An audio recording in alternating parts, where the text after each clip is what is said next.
Y continuamos con las claves para un mundo mejor de esta semana y ahora sí con un protagonista muy especial aquí en Claves. La alegría de tener hoy con nosotros al obispo de San Isidro, presidente de la Conferencia Episcopal Argentina. Alguna vez fue mi párroco, mi estimado Monseñor Oscar Ojea. Gracias por estar hoy en Claves. ¿Cómo te va?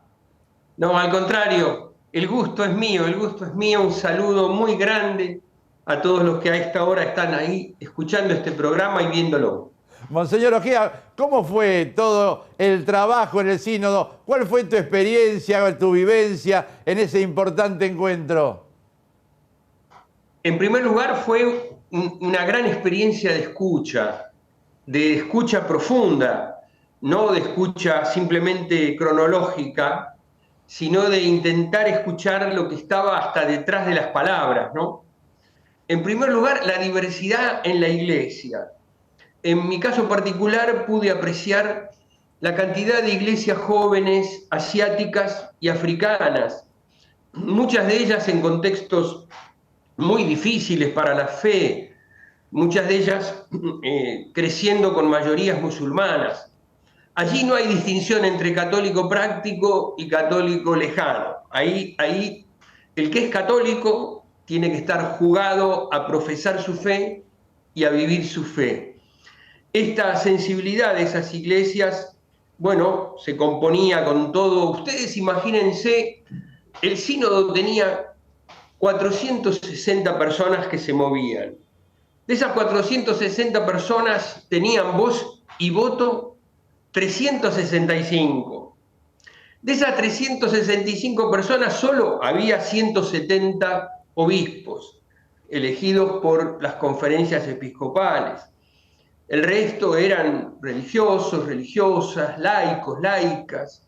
Había 54 mujeres en el sínodo. Y luego había participantes sin voz ni voto que eran miembros de otros credos, peritos teólogos, peritos en derecho canónico para observar lo que se estaba conversando e ir viendo después cómo o qué cosas había que ver o cambiar o exponer desde cada una de esas ciencias. La unidad no es uniformidad, la unidad es sinfónica y es armónica. Entonces cada uno desde su lugar se va enriqueciendo con la mirada, con la visión, con la experiencia del otro. Para Monseñor, esto es muy importante el ejercicio de escucha.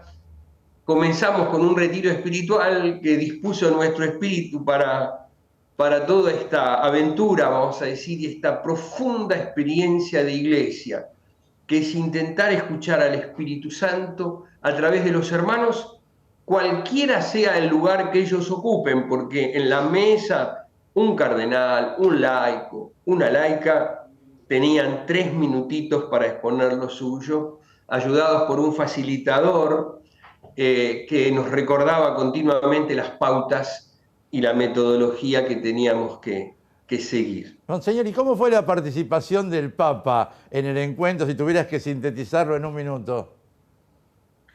Bueno, el Papa, como yo tuve la gracia de poder estar en el Sínodo de la Amazonia, también allí experimenté que el Papa, su voluntad es estar continuamente, sobre todo cuando son las exposiciones de las mesas. Claro. Ahí estuvo presente y al mismo tiempo en las intervenciones libres.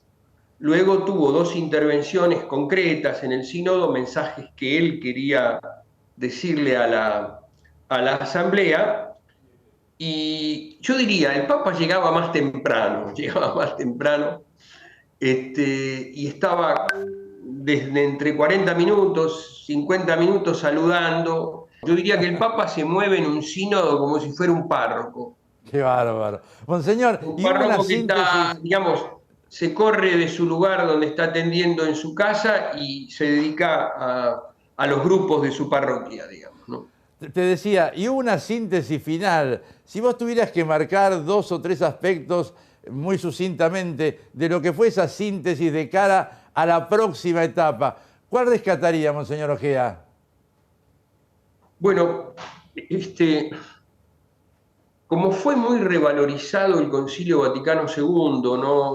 y la concepción de la Iglesia pueblo de Dios, que es toda una forma de mirar la Iglesia. Recordemos que el Concilio Vaticano toma esa definición: la Iglesia es un pueblo unido con la unidad del Padre, del Hijo y del Espíritu Santo, que es la definición de San Cipriano. Yo creo que la profundización de este modo de ver la Iglesia ayuda enormemente a cómo evangelizar, qué es evangelizar. Este es uno de los temas claves: volver a Evangelii Nunciandi y a Evangelii Gaudium. Es decir, ¿en qué consiste ese encuentro de culturas, ¿no? Porque la Iglesia es pluricultural, la humanidad por supuesto que también, pero el desafío para el Evangelio es poder penetrar sin perder identidad en una cultura y al mismo tiempo sin transmitir a fuego la propia cultura. Porque ahí, digamos, hay un problema importante con los temas de colonización. Apareció muchísimo, por ejemplo, en las iglesias africanas, ¿no es cierto? Una cosa es que me prediquen el Evangelio, otra cosa es que me invadan culturalmente. Claro. Esto, digamos, es una distinción que apareció muchísimo en los temas del sínodo. Es fundamental el tema del bautismo, como dije hace un rato, una participación del laicado muy fuerte, el concepto de autoridad. Cada uno tiene su autoridad, el obispo y el laico también. Así como el Evangelio dice, el Señor hablaba como quien tiene autoridad. Bueno, muy bien, a esa autoridad, esa autoridad creativa, la autoridad que estimula, la autoridad que escucha, la autoridad que promueve lo mejor del otro, bueno, esta autoridad es compartida, ¿no es cierto?, por el laico y por el obispo. Entonces, este tipo de temas, digamos, me parece que vamos a tener que ver mejor en el próximo mes de octubre, volver a ver, porque esto después vuelve ahora a las parroquias y a las diócesis, luego a las conferencias episcopales, luego viene la etapa continental y luego en octubre nuevamente vamos los mismos, con la gracia de Dios, a continuar nuestro trabajo. Este sería el camino que continúa ahora de lo que han vivido y lo que viene por delante, Monseñor Ojeda. Exacto, ahora es compartir, digamos, esta síntesis que es muy fiel a lo que el sínodo ha ido tratando, esas tres dimensiones de la Iglesia de comunión, de misión y participación, y al mismo tiempo profundizar en las características sinodales de nuestra Iglesia.